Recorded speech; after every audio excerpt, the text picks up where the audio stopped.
மனம் இருந்தால் போதும். ஒரு பிச்சைக்காரன் சாலையில் சென்ற பெரியவரிடம் பிச்சை கேட்டான். இளகிய மனம் படைத்த பெரியவர் அவனுக்கு பிச்சையிட வேண்டும் என்ற ஆர்வத்தில் தன் கையை சட்டை பைக்குள் விட்டு துழாவினார். ஒரு காசு கூட கிடைக்கவில்லை. வேதனையோடு பிச்சைக்காரனிடம், "பணம் இல்லையே தம்பி" என்றார்.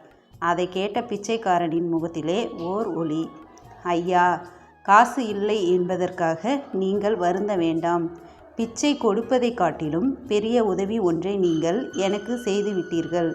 யாருமே என்னை மதிக்காத பொழுது தம்பி என்றல்லவா என்னை அழைத்து விட்டீர்கள். அது போதும்" என்றான் அவன். பணமோ காசோ கொடுப்பது மட்டுமல்ல, இனிமையாக பேசுவதும் அறம்தான். யாவருக்குமாம் பிறருக்கு இன்னுரை தானே என்பதை திருமூலரும் கூறியிருக்கிறார். எனவே பணம் இருந்தால்தான் அறம் செய்ய முடியும் என்பதில்லை. மனம் இருந்தால் போதும், 1000 அறங்கள் செய்யலாம்.